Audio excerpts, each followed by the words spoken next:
वाहियात और बहुत क्रूर आ गया था जिसका नाम था डायर। अमृतसर में उसकी पोस्टिंग हो गई थी और उसने एक रॉलेट एक्ट नाम का कानून बना दिया था। तो उस रॉलेट एक्ट के विरोध में 14 अप्रैल 1919 को जलियांवाला बाग में एक बड़ी सभा हुई थी जिसमें 25,000 लोग शामिल हुए थे। उस बड़ी सभा पर डायर ने अंधाधुंध गोलियां चलाई थी। आप अंदाजा लगा सकते हैं, अगर आप में से किसी भाई ने और बहन ने पुलिस में नौकरी की हो या सेना में नौकरी की हो तो इस बात का अंदाजा उनको बहुत अच्छे से लगेगा। 15 मिनट के अंदर 1650 राउंड गोलियां चलाई थी डायर ने। 15 मिनट के अंदर 1650 राउंड गोलियां चली थी और 3000 से ज्यादा क्रांतिकारी वहीं तड़प तड़प के मर गए थे। आप में से जिन लोगों ने अमृतसर देखा है, जलियांवाला बाग देखा है, आपको मालूम है जलियांवाला बाग के घुसने के लिए और निकलने के लिए एक ही दरवाजा है। चारों तरफ से वो 4 दीवारी से घिरा हुआ है और दरवाजा भी मुश्किल से 4, 4.5, 5 फीट का है। उस दरवाजे पर डायर ने तोप लगा दी थी आके, ताकि कोई निकल के भागने ना पाए। और जलियांवाला बाग में एक कुआं है, बल्कि 2 कुएं हैं, अंधे कुएं के रूप में जाने जाते हैं। अंधाधुंध जब 1650 राउंड 1650 राउंड गोलियां चली तो जो गोलियों के शिकार हुए वो तो वहीं पे शहीद हो गए। जो बच गए उन्होंने जान बचाने के लिए कुओं में छलांग लगाई और कुआं लाशों से पट गया, मृत शरीरों से पट गया। और 15 मिनट तक अंधाधुंध गोलियां चलाकर हंसते हुए खिलखिलाते हुए डायर वहां से चला गया। रास्ते में जाते हुए अमृतसर की सड़कों के दोनों तरफ जो भी भारतीय नागरिक उसको मिला उनको गोलियां मारकर पीछे तोप के मुंह से रस्सी से बांधकर घसीट कर वो लेके गया था। इसका इनाम उसको अंग्रेजों की संसद की तरफ से मिला था, शाबाशी मिली थी, उसकी पदोन्नति हुई थी, उसका प्रमोशन हुआ था और उसको भारत से लंदन भेज दिया गया था और बड़े ओहदे पर। ऊधम सिंह उसी हत्याकांड के समय लोगों के बीच में शामिल थे और आप जानते हैं कि उनकी उम्र मुश्किल से उस समय 11-12 साल की हुआ करती थी।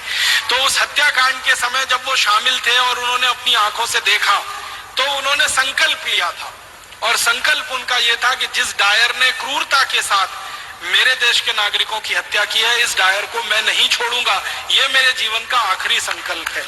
और इस संकल्प को पूरा करने के लिए आपको एक बात और मालूम है शहीद आजम ऊधम सिंह की, कि घर से एकदम गरीब थे, माता पिता का साया उठ चुका था, अनाथ आश्रम में बड़े हुए थे पलकर। माता पिता साथ में नहीं थे, दोनों मर चुके थे। बड़े भाई थे, उनकी मृत्यु हो चुकी थी किसी बीमारी से। अपने परिवार में वो अकेले रह गए थे और उनके पास आर्थिक संसाधन कुछ नहीं थे। तो जब उन्होंने योजना बनाई डायर को मारने की, संकल्प पहले ले लिया और योजना बनाई तो लंदन जाना है, लंदन जाने के लिए पैसे चाहिए, पैसे कहां से आएंगे? तो उन्होंने तय किया कि मैं किसी के सामने हाथ फैलाऊं उससे अच्छा है मैं मेहनत मजदूरी करके पैसे कमाऊं। तो उन्होंने कारपेंटरी का काम सीखा, ये लकड़ी का काम जिसको हम कहते हैं, और लकड़ी का काम करते करते इतने पैसे जमा किए कि अमेरिका गए, फिर अमेरिका से लंदन पहुंच गए। लंदन पहुंच के फिर एक होटल में काम किया पानी पिलाने का, ताकि कुछ पैसे इकट्ठे हों और बंदूक खरीदी जा सके, पिस्तौल खरीदी जा सके। और ये सब काम करते करते शहीद आजम ऊधम सिंह को आप जानते हैं 21 साल लग गए। 1919 में जलियांवाला बाग हत्याकांड हुआ था, 1940 में जाकर उन्होंने अपना संकल्प पूरा कर पाया था। 21 साल वो पैसों के लिए परिश्रम के साथ कहीं ना कहीं अपने जीवन को लगाते हुए संकल्प के लिए जिंदा थे।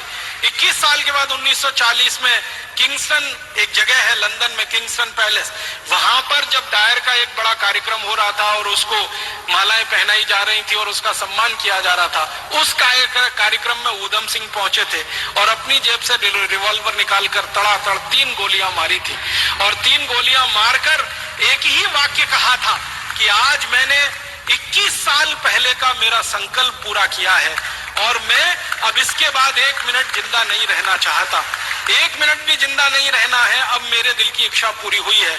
तो रिवॉल्वर को अंग्रेज अधिकारी के सामने जब उन्होंने सौंपा तो अंग्रेज अधिकारी के हाथ कांप रहे थे, उसको ये लगता था कि ये मुझे भी नहीं मार देगा। तो ऊधम सिंह ने कहा घबराओ मत, मेरी तुमसे कोई दुश्मनी नहीं है, मेरी तो डायर से दुश्मनी थी जिसने मेरे देश के 3000 लोगों को मारा।